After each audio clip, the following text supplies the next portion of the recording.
அர்ச்சுனா ராமநாதன் அதிரடி பாராளுமன்ற உறுப்பினர்களுடைய கணக்குகளை வெளியிட்டு பரபரப்பை ஏற்படுத்தினார். சுயேட்சைக்குழு 17 போட்டியிட்டு பாராளுமன்ற உறுப்பினராக வெற்றி பெற்று நீடித்துள்ள அர்ச்சுனா ராமநாதன் அவர்கள் தற்பொழுது தனது வெற்றி தொடர்பாக மக்கள் மத்தியில் உரையாற்றி வருகின்றார்.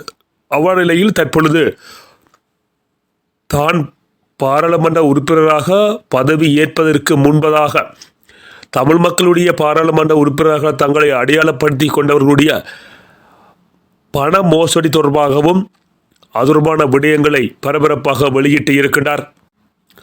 அவர்களுக்கு ஒதுக்கப்பட்ட நிதி எவ்வளவு, அந்த நிதி எங்கே போனது, என்ன செய்தார்கள் என்ற கேள்வியை இப்பொழுது எழுப்பியிருக்கிறார். நாங்கள் கடந்த காலங்களிலே சொல்லியிருந்தோம், நேற்று கூட எமது வன்னிமென டிக்டாக் நேரலில் தெரிவித்திருந்தோம். வரும் நாட்களில் தலைப்புச் செய்தியாக அர்ச்சுனா இடம் பிடிப்பார். காரணம், அனைத்து ஊழல்களையும் வெளிக்கொண்டு வருவார். அவர் வெளிக்கொண்டு வருகின்ற பேச்சாக மட்டும்தான் இருக்க முடியுமே தவிர தமிழ் மக்களுக்கு ஏதும் செய்ய மாட்டார். ஆனாலும் பரவாயில்லை, கடந்த பாராளுமன்ற உறுப்பினர்கள் செய்த ஊழல்களை வெளிக்கொண்டு வந்தாலே மக்களிடத்தில் ஒரு விழிப்புணர்வை ஏற்படுத்தும். அதனை அவர் தற்பொழுது கச்சிதமாக கணக்கு போட்டு செய்து வருகின்றார். அந்த வகையில் பல பாராளுமன்ற உறுப்பினர்களுடைய விடயங்கள் வெளிவந்திருக்கின்றன. அரசாங்கத்தினால் இவர்களுடைய தொகுதிகளுக்கு ஒதுக்கப்பட்ட நிதி எவ்வளவு, அந்த நிதியை இவர்கள் என்ன செய்தார்கள், ஏன் மக்களுக்கு உரிய முறையில் போய் சேரவில்லை என்கின்ற கேள்வி இதனூடாக எழுப்பப்பட்டுள்ளது. ஆக இப்பொழுது பாராளுமன்ற உறுப்பினர்களுக்கு அர்ச்சுனா ராமநாதன் மிக பெரும் தலையிடியாக மாற்றம் பெற்றுள்ளார். இவர் வெளிவைக்கின்ற இந்த விடயங்கள் மக்கள் மத்தியில் இப்பொழுது பேசு பொருளாக மாற்றம் பெற்றுக் கொண்டுள்ளது. அவ்வாறு மாற்றம் பெறுகின்ற பொழுது இவரது கேள்விகளுக்கு அந்த பண மோசடி தொடர்பாக அல்லது பண கையாடல் தொடர்பாக அந்த சம்பந்தப்பட்ட பாராளுமன்ற உறுப்பினர்கள் விளக்கத்தை கொடுக்க வேண்டிய தேவை ஏற்பட்டிருக்கிறது. ஆக அர்ச்சுனா ராமநாதன் கேட்கின்ற அல்லது எழுப்புகின்ற இந்த கேள்விகளுக்கு குற்றம் சுமத்தப்பட்ட அந்த பாராளுமன்ற உறுப்பினர்கள் தகுந்த முறையில் பதில் அளிப்பார்களா? அதனூடாக உறங்கி கிடக்கின்ற பல ஊழல்களுக்கு முற்றுப்புள்ளி வைக்கும் முகமாக அவர்கள் திறந்த முறையிலான பதிலை வழங்குவார்களா? அதே வேளையில் பாராளுமன்ற உறுப்பினர்களிடம் கேள்வி கேட்கும் அர்ச்சுனா ராமநாதன் தனதுக்கு புலம்பெயர்ந்த தேசத்து மக்கள் அனுப்பிய கணக்கு விவரத்தை காட்ட மறுப்பது ஏன்? தேர்தலிலே தனது வரவு செலவு அறிக்கையை அவர் காட்ட மறுப்பது ஏன் என்கின்ற கேள்வியையும் அவர்கள் பதிலுக்கு வைப்பார்கள். அப்படியானால் இப்பொழுது அர்ச்சுனா அடிக்கிற அதே பந்தை திருப்பி அர்ச்சுனாவுக்கும் அடிக்கப் போகிறார்கள். அர்ச்சுனா இன்னும் கணக்கு காட்டவில்லை. அது தவிர தேர்தலுடைய வரவு செலவு கணக்கை இன்னும் தனது முகநூலிலே வெளியிடவில்லை, மக்களுக்கு அறிமுகப்படுத்தவில்லை.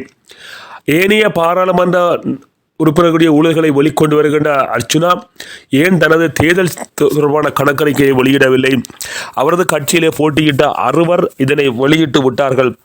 ஏன் அர்ச்சுனாவும் கௌசல்யாவும் பவித்ரா அவர்களும் வெளியிடவில்லை என்ற கேள்வி இருக்கிறது. குறிப்பாக அர்ச்சுனாவும் கௌசல்யாவும் ஏன் அந்த கணக்கை காட்டவில்லை என்ற கேள்வி எழுகிறது.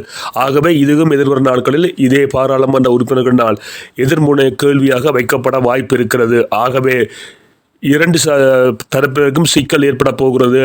அர்ச்சுனாவுடைய கணக்கை காட்டுகின்ற பொழுது அர்ச்சுனா மக்களால் தூக்கியப்படக்கூடிய வாய்ப்புகள் அல்லது கேள்விகளால் துளைக்கப்படக்கூடிய வாய்ப்புகளும் இருக்கின்றன.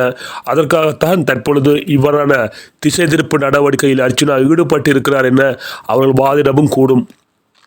ஆகவே அர்ச்சுனா அந்த முன்னெடுக்கின்ற இந்த விடயம் பாராட்டுக்குரியது. காரணம், அதனாலே தமிழ் மக்களுக்கு எதுவித தீர்வு பெறாவிட்டாலும் கூட அந்த உறங்கி கிடக்கிற அந்த ஊழல்கள் இதனூடாக வெளிவருகிறது. ஆகவே அதற்கு மக்களுடைய ஆதரவு இருக்கும். அதை அர்ச்சுனா தொடர்ந்து செய்ய வேண்டும். அர்ச்சுனா இப்பொழுது புயலை கிளப்பி இருக்கின்றார். அர்ச்சுனாவுடைய இந்த செயல்பாடானது ஏரிய வெள்ள வேட்டிகள் பாராளுமன்ற உறுப்பினர்களுக்கு பெரும் நெருக்கடியாக மாற்றம் பெறப்போகிறது. ஆகவே திறந்த முறையில் களத்தை திறந்து கோலை அடிக்கிறார் அர்ச்சுனா. வெற்றி பெற வாழ்த்துக்கள். இந்த இரவு இந்த விடயம் தொடர்பாக எமது வன்னிமேதன் டிக்டாக்கிலே பேசுவோம்.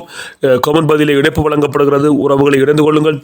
அதனூடாக உங்கள் கருத்துக்களை வெளியிடுங்கள். அர்ச்சுனா ராமநாதன் வெள்ளை வேட்டிகளுடைய ஒதுக்கப்பட்ட கணக்குகள் தொடர்பாக வெளியிட்டிருக்கிறார். அதே தொடர்பில் அர்ச்சனாவுக்கும் இந்த கேள்வியை எதிராக அவர்கள் திருப்பி வைப்பார்கள். வைக்கின்ற பொழுது அர்ச்சனாவுடைய பதில் எதுவாக இருக்கும், அதற்கு தயாரான நிலையில்தான் அர்ச்சனா இந்த கேள்வியை கேட்டு இருப்பார் என்பது பொருளாகிறது. ஆகவே இரண்டு தரப்பு விடயங்களும் இப்பொழுது பேசுபொருளாக மாற்றம் பெறப்போகின்றன. வரும் நாட்களில் தலைப்புச் செய்தியாக இவை இடம் பிடிக்க போகின்றன. காத்திருக்கிறவர்களே, மீண்டும் சந்திப்போம். நன்றி, வணக்கம். உங்கள் நண்பன் மணிமேகன்.